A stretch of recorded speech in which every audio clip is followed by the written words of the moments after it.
Can you please stand up for our prayer? In the name of the Father, the Son, the Holy Spirit. Amen. Good morning, class! Okay, before mo maglingkod, punita sa inyong mga basura, then arrange your chairs. Okay, very good. Class President, is there any absent today? None. Very good. Can you give us a 5 claps? 1, 2, 3, 4, 5. So, now, I want to ask you, what was our last topic yesterday? Oh yes, Carla. It is all about subtraction of fraction. Very good. So now, let's test if you really remembers our topics by solving a problem. So, okay. 5 over 6 minus 2 over 6 is equals to what? Yes, you're all right. It is 3 over 6. Very good. So now, you really understand and remembers our topic. Now, we will have a new topic. But before that, let's read first our classroom rules. Classroom rules. Listen when the teacher is speaking. Raise your hand before you speak.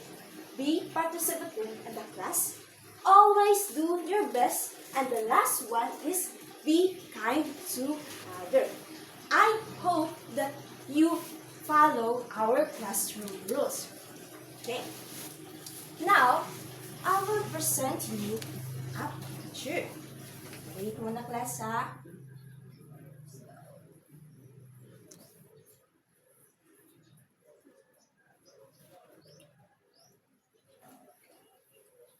Present you a picture. Okay.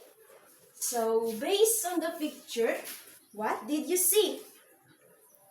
Yes, it is a playground. What else? A fence. So what is the shape of a fence? A square. So very good. Plus, for instance, si Jonah o si Lynn is nagdagan-dagan sila sa playground. So, unsaon man nila pagkabalo sa sukod sa playground? E-ruler? What else? Steel tape? Yes, you're right. It is i-add ang sukod per side, which is 5 centimeters. So, i-add na to class. So, 5 meters plus 5 meters plus 5 meters plus 5 meters is equal to what? Yes, you're all right. It is 20 meters. So, inanaon pagsukod ang measurement diri sa per side. Very good class. So, karon para sa atong activity. Kasi gusto ng activity. Yes, ganahan ng activity. So, ang activity which is presented by Teacher Ralph. Okay, clap once. Okay, clap twice. Okay, very good. So now I introduce myself first. My name is Teacher Ram Jan Siliado. Okay, what is my name? Okay, very good. Teacher Ram. So karon maghimo tao activity. So are you ready for our activity? Okay, that's nice to hear.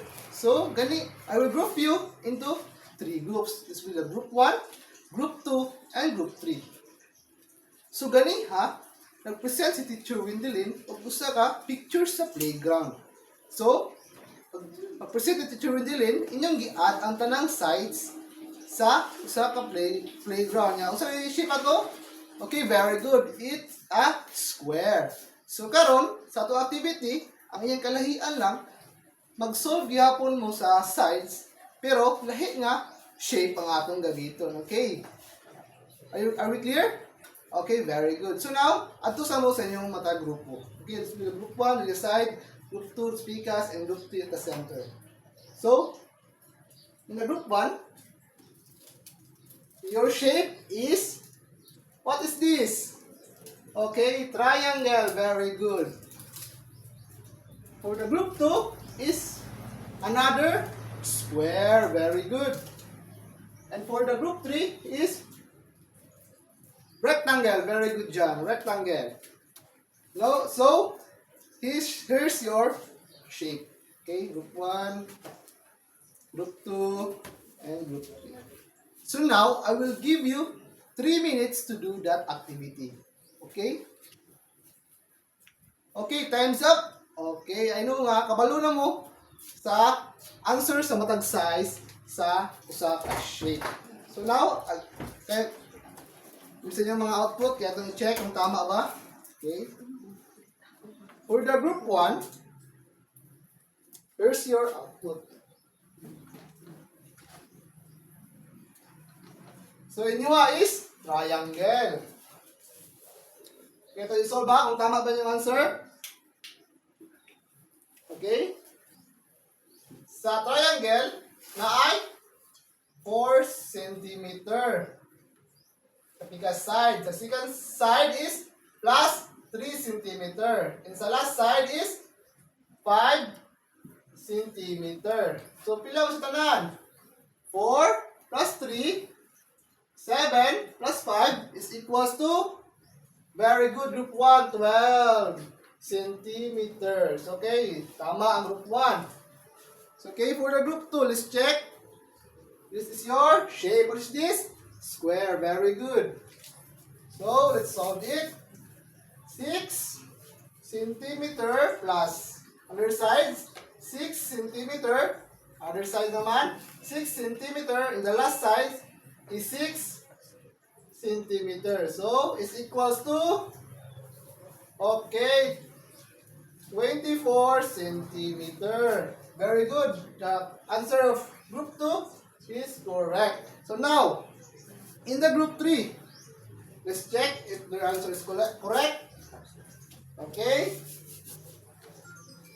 6 centimeter plus other side 6 centimeter plus other side 3 centimeter plus 3 centimeter for the last side is equals to 6 plus 6, 12. 12 plus 3, 18. 15. Then 15 plus 3 is equals to 18 centimeters. So very good, group 3. Your answer is correct. So all group have the correct answer. So give yourself a round clap. So okay, very good, class. So for the further elaborate, let's have Sir Ryan for the discussion. Okay, so raise your both hands, shake it, and put it down. Look to the left, look to the right, look up, and look at me. So, very good. So, did you enjoy the activity given by Teacher Ram? Say ayos na bi?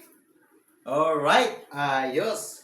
Now, based on the given example of Teacher Randeline and also the activity of Teacher Ram, unsa ka ang ato ang topic karong adlaw?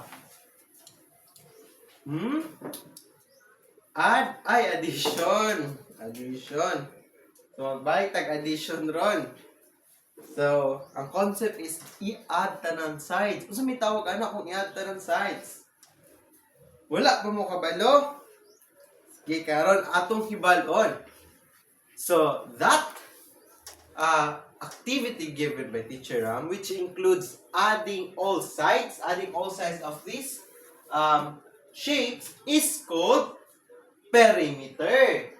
So, with that, our topic for today is called perimeter. So, perimeter. This is our topic for today. So, are you excited to learn more about this perimeter? Aha! Yes! Aha!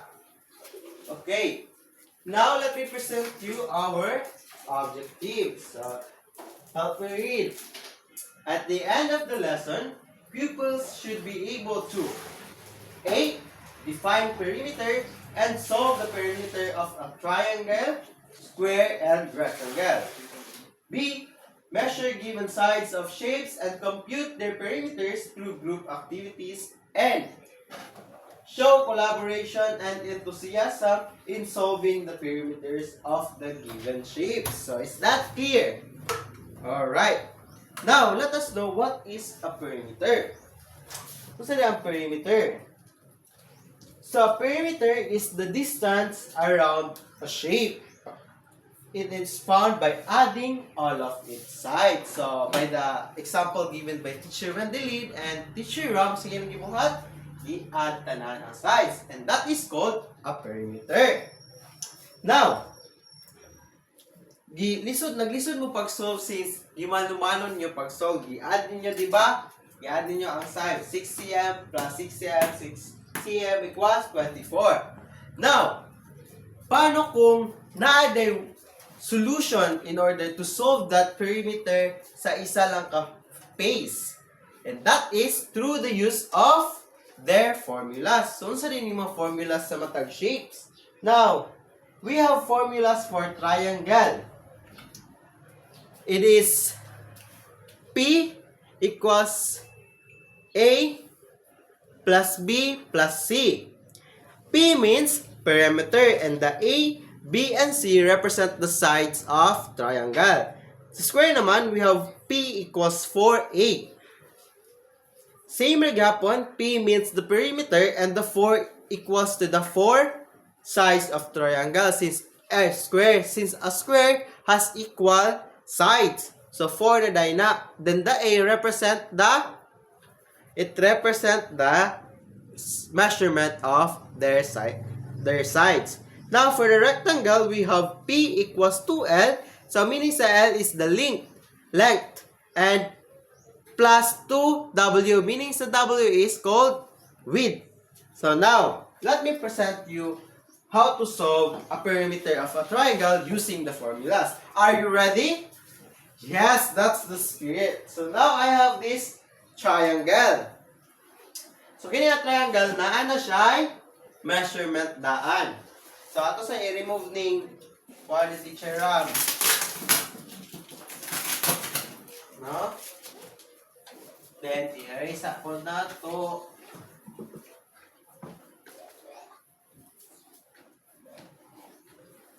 Okay. So now, let me present you the triangle. Okay, we have 5 centimeter. Sorry, class.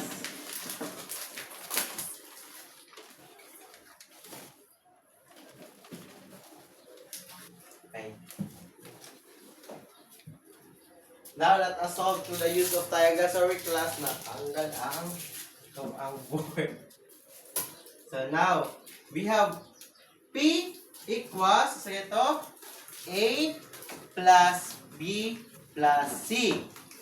Now, ahaman diriya ang mga kuan. Part ay measurement ng A o B. So, naraang A, naraang B, naraang C. Now, let's do a substitution. Saan man na? P equals ang A, o sige ang A, 5 centimeter. So, dili kalimtan ibutang ang iyahang quantity which is centimeter. Plus, ang B, ang B, 4 centimeter.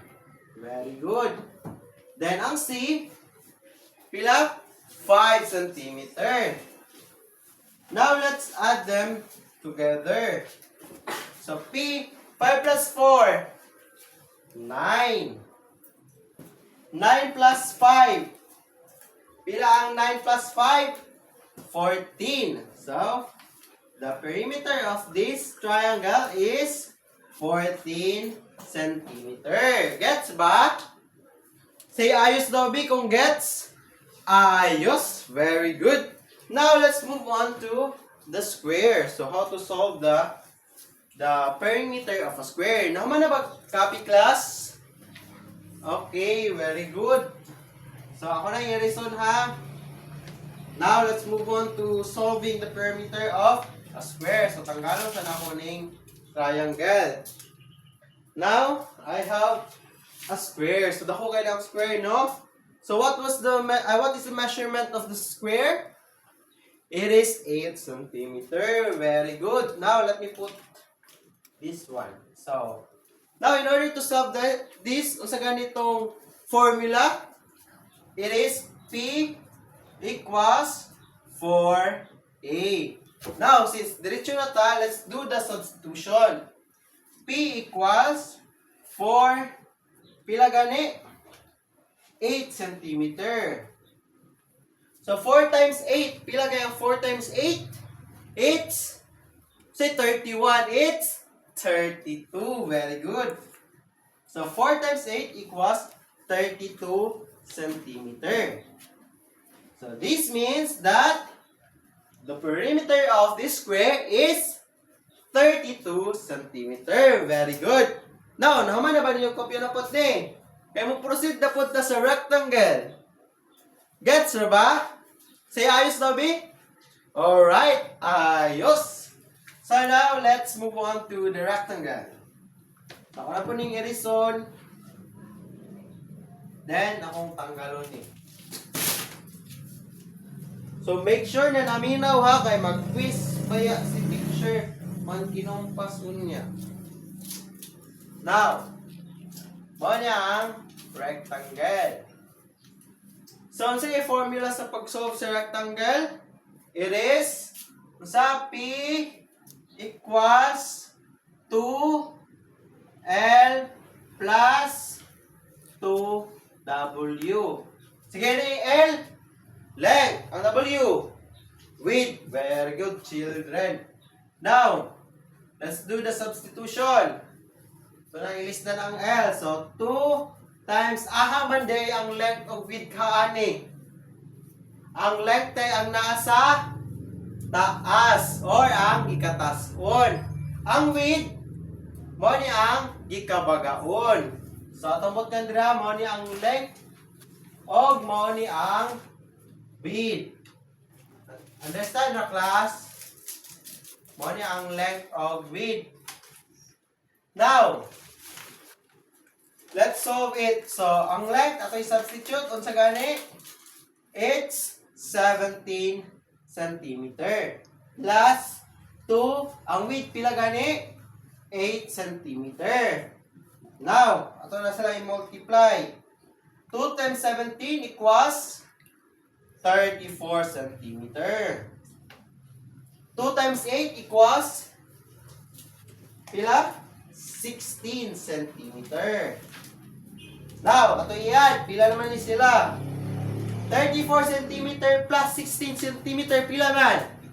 It is a total of 50 centimeter. Very good, children. So, that means that the perimeter of this rectangle is 50 centimeter. Now, do you understand? Hep hep! Hooray! Very good!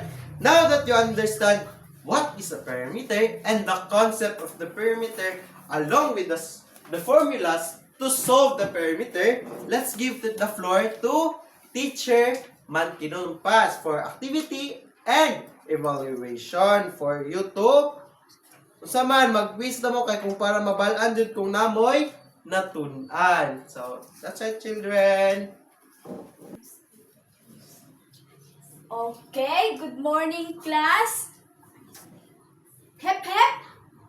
Hooray! Hooray! Hep hep. Okay, very good. So, karon mag-proceed ta sa atong activity. I-try nato if nakasabot ba jud mo sa gitudlo ni Teacher Ryan o kabalo na ba jud mo mag-solve gamit ang mga formula sa kada shape. So karon kaning maggrupo ta. So I will group you into two groups. There is a left side, mao ni ang group 1. Then sa right side, mao ni siya ang group 2. So each group mag-choose mo og one representative nga mag-pick sa mystery envelope dire para sa inyong activity nga buhaton. So Here's your envelope. Okay, so basahan ninyo ang nasa and nakasulat sa envelope. So, kung kinsa ang nakabunot sa activity 1, mao ni siya inyong buhaton. So, number 1, find the perimeter of a triangle with sides 5 cm, 6 cm, and 7 cm. Number 2, find the perimeter of a square with side 8 cm. And for number 3 is, find the perimeter of a rectangle with length 9 cm and width 4 cm. Then sa activity 2, kung kinsa tong nakabunot sa activity 2, mao ninyo inyong buhaton. Isolve ninyo ni siya. So, Lisa wants to put a ribbon around her rectangular gift box. The length is 12 cm and the width is 6 cm. How long should the ribbon be? So, tagaan mo og kaning 3 minutes para magbuhat ani inyong activity. So, each group, pag human sa inyong activity, each group mag-choose mo og another representative nga mag-present sa inyong answer diri sa front. Okay, let's start. Time is up. So, ang first nga mag-present is group 1. Okay, thank you group 1. Then, ang group 2 na pod. Thank you group 2. So, karon atong i-check if tama inyong mga answer. Isa-isahon nato ni siya og solve para makita sa uban kung nganong kani ang answer sa kani nga pangutana. So, mag-una ta sa activity 1. So, ang una nga pangutana sa activity 1, find the perimeter of a triangle with sides 5 cm and 6 cm, 7 cm. So, triangle daw.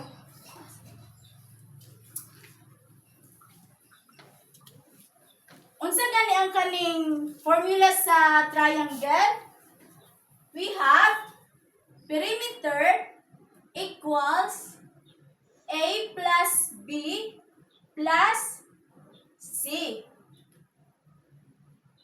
Unsa gani itong mga size? 5 cm, 5 cm plus 6 cm plus 7. So, 5 plus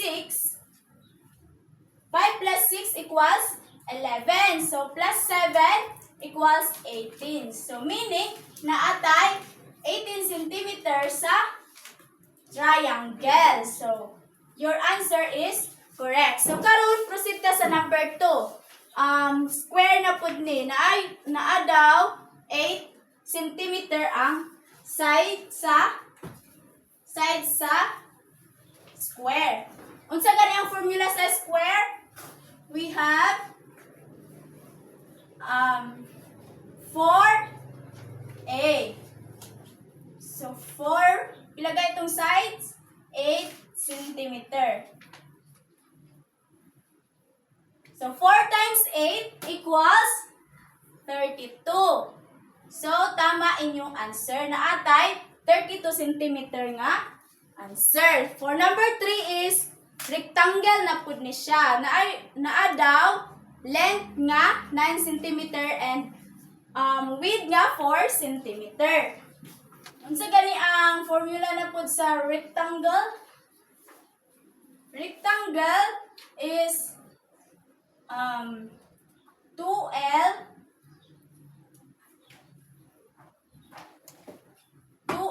plus 2 width. So, pila gani ang length? Ang length is 9 cm. 9 cm plus 2, 4 cm. So, 2 times 9 equals 18. Plus 2 times 4 equals 8. So, 18 plus 8 equals 26. So, naatay, answer nga, 26 cm sa number 3.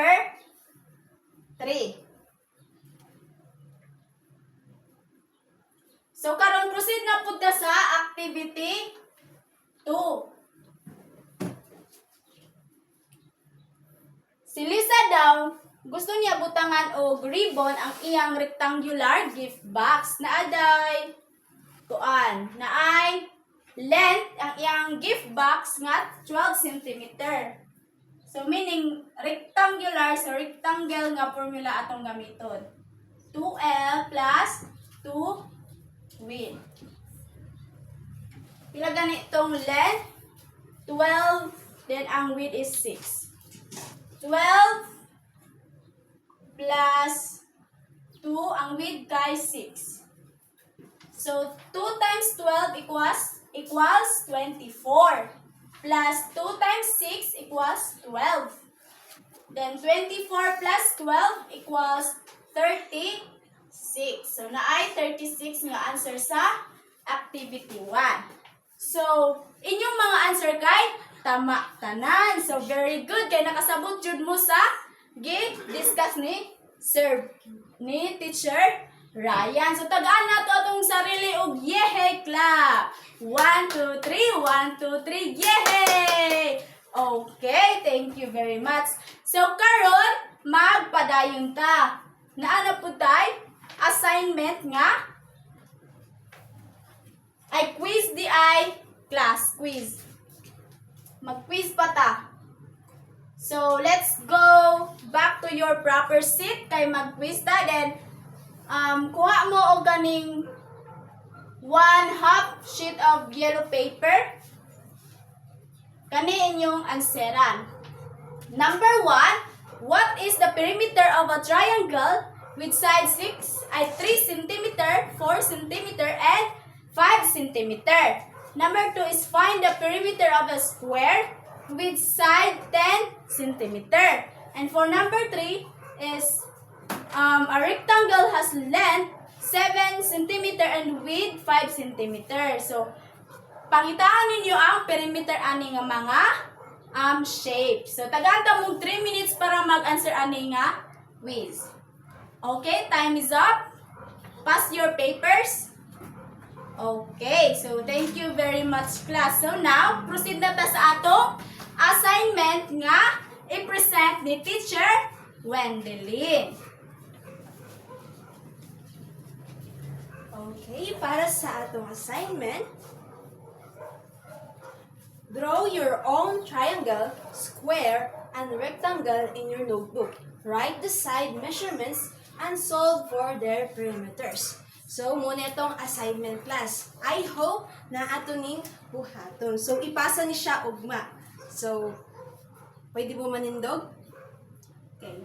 Goodbye, class.